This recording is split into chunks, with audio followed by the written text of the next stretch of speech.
அதனாலதான் இன்னைக்கு நான் சொல்றேன், கர்த்தர் உங்களை தாங்குகிற தேவனா இருக்கிறார். ஹல்லேலூயா. இன்னொரு வசனம் இருக்குது, அதே 37 17ஆம் வசனத்தின் பின்பகுதி, 37 17 வசனத்தின் பின்பகுதி. நீதிமான்களையோ கர்த்தர் தாங்குகிறார். இப்ப எல்லாருக்குள்ள ஒரு கேள்வி, நம்ம வாசிச்ச 2 வசனங்களையும் யார கர்த்தர் தாங்குகிறார் என்று இருக்குதுன்னா, 37 23 நம்ம என்ன வாசிச்சோம்? நல்ல மனுஷனுடைய வழிகள் நடைகள். 17ஆம் வசனத்துல என்ன வாசிக்கிறோம்? நீதிமான். அப்போ நல்ல மனுஷனாவோ நீதிமானோ இருந்தாதான் கர்த்தர் தாங்குவாரா? அந்த 2 கேட்டகரியிலுமே நான் இல்லையே. எத்தனை பேர் நினைக்கிறீங்க? நல்ல மனுஷன் இல்ல, நம்ம எல்லாம் நல்ல மனுஷங்க. நொல்ல கண்ணுன்னு சொல்லுவாங்க. நொல்ல கண்ணுன்னா என்ன எனக்கு தெரியல, பட் நான் சுத்தி போடும் போது சொல்றத நான் கேள்விப்பட்டிருக்கிறேன். நாய் கண்ணு, நரி கண்ணு, நொல்ல கண்ணு வருமா மாமா? நல்ல மனுஷங்களை தான் நம்மெல்லாம் இருக்கிறோம். நல்ல மனுஷனுடைய நடைகள் தான் ஆண்டவருக்கு பிரியம். அவர் விழுந்தா கர்த்தர் தாங்குகிறார் என்று சொல்லி வசனம் இருக்குதே. அப்ப எந்த கேட்டகரியில நான் இருக்கேன்? நான் நல்லவன் இல்லையே, நான் நீதிமான் இல்லையே என்று சொல்லி நீங்க நினைப்பீங்கன்னா, அழகான இன்னொரு வசனத்தை நம்ம வாசிக்கலாம். ஹல்லேலூயா. 145 சங்கீதம் 145 திருப்பி வைத்துக் கொள்வீங்களா? சங்கீதம் 145 14ஆம் வசனம். கர்த்தர் விழுகிற யாவரையும் யாரு? கர்த்தர் விழுகிற நீதிமானேன்னு இருக்கா? கர்த்தர் விழுகிற நல்ல மனுஷனேன்னு இருக்கா? கர்த்தர் விழுகிற யாவரையும் தாங்கி மடங்கடிக்கப்பட்ட யாவரையும் அவர் தூக்கி விடுகிற தெய்வமா இருக்கிறார். ஹல்லேலூயா. You can be anybody. You can be anybody. நன்மையானோ நன்மையோ கெட்டதோ துன்மார்க்கமோ நீதிமானோ எதுவா இருந்தாலும் என் தேவன் விழுகிற யாவரையும் தாங்குகிற தெய்வமா இருக்கிறார். ஹல்லேலூயா. அதனால தான் நம்ம பாடுறோம், பெலனுள்ளவன் பெலனற்றவன், பெலனுள்ளவன் பெலனற்றவன் யாராயிருந்தாலும் உதவிகள் செய்வது நீர்தானையா. யாராயிருந்தாலும் உதவிகள் செய்வது நீர்தானையா. நம் தேவன் தாங்குகிற தேவன். எப்படிப்பட்ட தேவன்? பலனுள்ளவனா இருக்கட்டும், பலனற்ற நீங்கள் காணப்பட்டாலும் நீங்கள் விழுகிற நேரம் வரும் பொழுது உங்களை தாங்குகிற தேவன் அவராயிருக்கிறார். ஹல்லேலூயா. ரெண்டு பொருள்களை நம்ம பார்த்தோம். முதல் பொருள், நம்மளை இன்னும் ஜீவனோடு வைத்திருக்கிற தேவன். ஏன்? அவர் தாங்குகிறார். ஹல்லேலூயா. ரெண்டாவது, நம்ம விழ நினைக்கிற சூழ்நிலையில நம்மளை கைகளை கொண்டு நம்மளை ஏந்தி கொள்ளுகிற தேவன். ஏன்? அவர் தாங்குகிற தேவனா இருக்கிறார். ஹல்லேலூயா. மூன்றாவது ஒரு பொருளுக்கு போகும். எத்தனை பேருக்கு எலும்பு முறிவு ஆயிருக்கு? ஐ திங்க் இந்த கொரோனா டைம்ல அப்பா அடிக்கடி சொன்னாரு, நம்மளுடைய சபையில இருக்கிற நிறைய பேருக்கு எலும்பு முறிவாச்சு. அன்பின் எலும்பு முறிவு ஆகும் பொழுதெல்லாம் கைகளிலேயோ இல்ல கால்களிலேயோ, விசேஷமா கால்களில எலும்பு முறிவாச்சுன்னா you won't be able to walk. நடக்க முடியல அன்பன். உங்களால என்ன பண்ணீங்க? உட்கார்ந்து இருந்தீங்க. நடக்கணும் அப்படின்னு சொல்லி நினைக்கும் பொழுது நமக்கு ஒரு காரியத்தை கொடுப்பாங்க. என்னது அது? ஒரு ஊன்றுகோல். ஹல்லேலூயா. அது என்னது? ஒரு ஊன்றுகோல். ஏன்? இப்போ உங்க கால்கள், எலும்பு முறிவா இருக்கிற உங்க கால்கள், ஊன்றுகோல், இது ரெண்டுத்துல எது ஸ்ட்ராங்? அது எப்படி ஆண்டி காலு ஸ்ட்ராங்கா இருக்க முடியும்? காலு ஸ்ட்ராங்கா இருந்தா எதுக்கு ஊன்றுகோல்? இப்போ இந்த சிச்சுவேஷன்ல எது ரொம்ப ஸ்ட்ராங்கு? ஊன்றுகோல் ஸ்ட்ராங்கு. அதனாலதான் உன்னால செய்ய முடியாத ஒரு காரியத்தை, நீ செய்ய கஷ்டப்படுற ஒரு காரியத்தை இன்னொரு உதவியோட நீ செய்து முடிக்கிற பத்தியா? இப்ப இங்கிருந்து அங்க வரைக்கும் நடக்கணும், எலும்பு முறிவாயிருக்கிற உன் சொந்த கால்களினால உன்னால நடக்க முடியல. அதனால டாக்டர் உனக்கு என்ன கொடுக்குறாங்க? ஒரு ஊன்றுகோலை கொடுக்குறாங்க. உன்னுடைய மொத்த வெயிட்டும் அந்த ஊன்றுகோல் மேல ஊன்றி ஊன்றி நீ நடந்துருவ. ஹல்லேலூயா. இதற்கு பேர் தான் சப்போர்ட் என்று சொல்லி சொல்வாங்க. It's a support. இன்னைக்கு கர்த்தர் தாங்குகிற தெய்வமா இருக்கிறாருன்னா அவர் நம்மள சப்போர்ட் பண்ணுகிற ஒரு தெய்வம். என்ன அர்த்தம் தெரியுமா? உன்னால செய்ய முடியாதத அவர் உனக்காய் செய்து முடிப்பார். ஹல்லேலூயா. தாங்குகிறதற்கு இன்னொரு அர்த்தம் இதுதான். அவரால் நடக்க முடியலப்பா, கை தாங்கல, அவரை கூட்டிட்டு போங்கன்னு சொல்றதை நீங்க கேட்டிருக்கீங்க. அவரால் நடக்க முடியல, ஆனா இன்னொருத்தர் அவர்களுக்கு தோள் கொடுத்து அவரை நடக்க செய்து அவர்களுக்கு ஹெல்ப் பண்றாங்க பார்த்தீங்களா? அந்த காரியத்திற்கு பேரும் தாங்குகிற காரியம்தான். இன்றைக்கு கர்த்தர் நம்மளை தாங்குகிற தெய்வமா இருக்கிறார். ஒரு support system. when you feel weak, நீ எப்பெல்லாம் நீ குறைவுபடுகிறையோ, எப்பெல்லாம் உன்னால உன்னுடைய காரியத்தை செய்ய முடியலையோ, அன்றைக்கு கர்த்தர் உனக்கு உதவியாய் நிற்பார் கூட. ஹல்லேலூயா. ஒரு ஊன்றுகோலாய். ஆமென். 2016 வருஷத்துல ஒரு பாடல் எழுதினேன். ஒரு அழகான ஒரு பாடல், காலையிலே உன் புது கிருபை அப்படின்னு சொல்லி ஒரு பாடல். அதுல சங்கீதம் 94:18 பேஸ் பண்ணி அவருடைய கிருபை எப்படிப்பட்ட கிருபை என்று சொல்லி நான் எழுதினேன். என் கால்கள் சறுக்கின வேளையிலே தாங்கிடும் கிருபை தாருமே. என் கால்கள் சறுக்கிடும் வேளையிலே தாங்கிடும் கிருபை தாருமே. சங்கீதம் 94:18 யாரா வாசிப்பீங்களா? 94 and 18.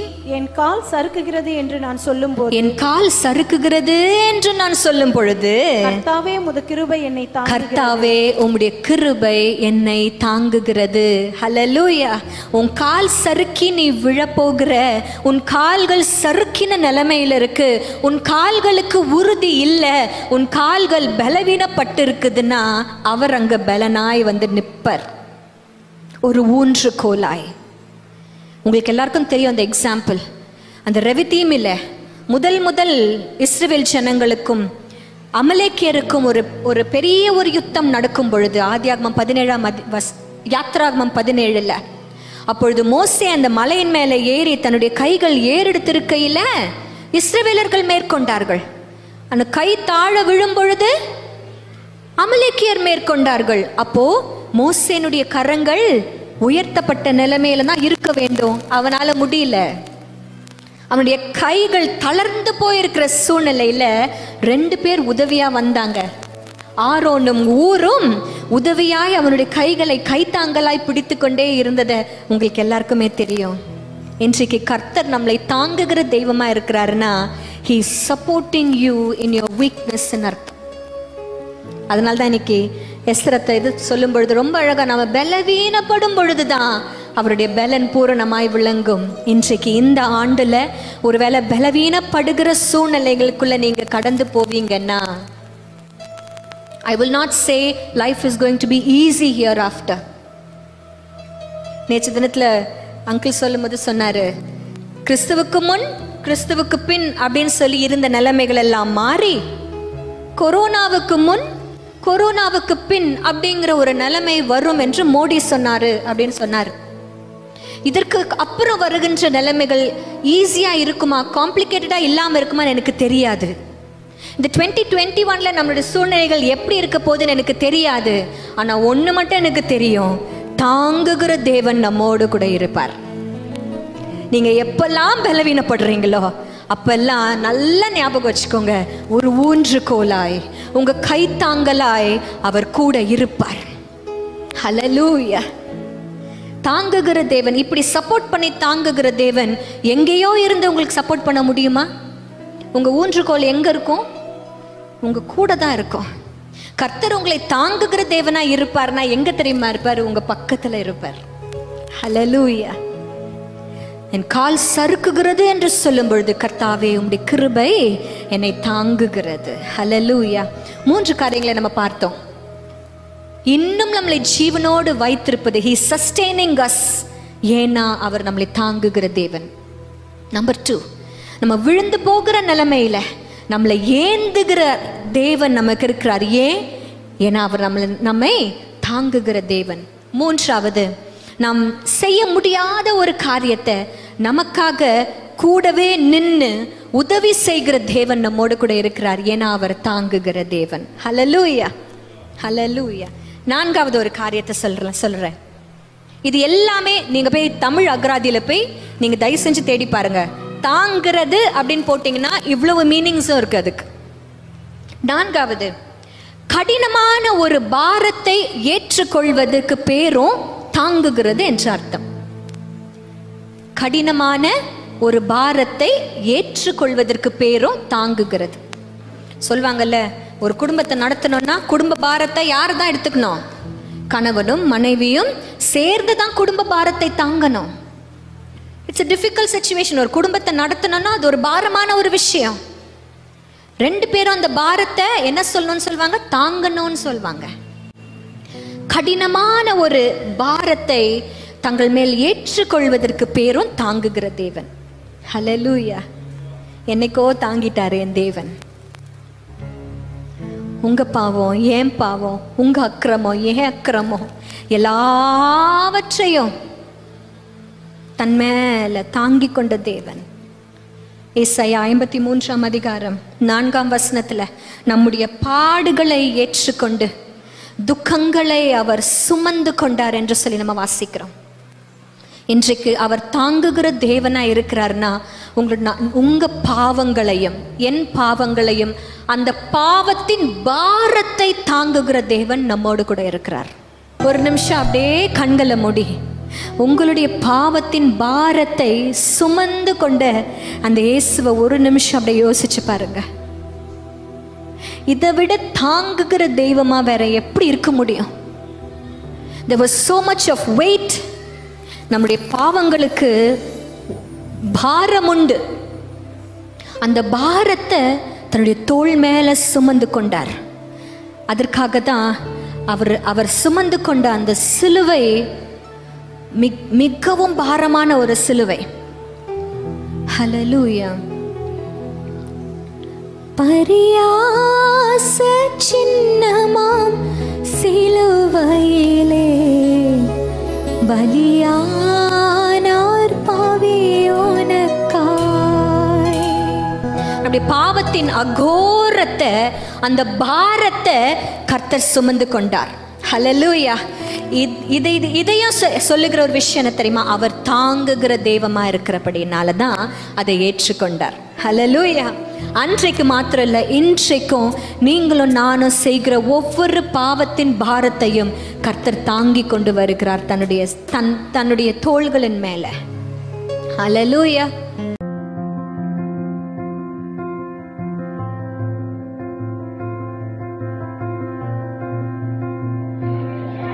இந்த மகிழ்வித்து மகிழ் ஃபேமிலியில் நான் 1 மந்த்தாக இருக்கேன். இந்த ஃபேமிலியில் நான் ஜாயின் பண்ணது வந்து என்னோட காட்ஸ் கிஃப்ட்னு தான் நான் சொல்லணும். ஏன்னா எனக்கு ஒரு நல்ல ஃப்யூச்சரை வந்து இவங்க ஏற்படுத்தி கொடுக்குறாங்க. என் பேர் மோசஸ். நான் வந்து டெய்லியும் 100 பேருக்கு சாப்பாடு கொண்டு தரேன். ஒரு வருஷமாக அந்த வேலையை செஞ்சுக்கிறேன். உதவியாக இருக்கிற டேவிட் அண்ணன், ஜெஸ்ஸி அக்கா கூட வேலை செய்கிறவங்களுக்கு, ஊனமுற்றவர்களுக்கு, பிள்ளைகள் இல்லாதவங்களுக்கு இருந்து தரேன். 2 வேலைக்கும் ஒரு வீட்டுக்காக துணை தருவேன். இந்த வேலை செய்கிறது எனக்கு ரொம்ப மகிழ்ச்சியாக இருக்குது. ரொம்ப சந்தோஷம்.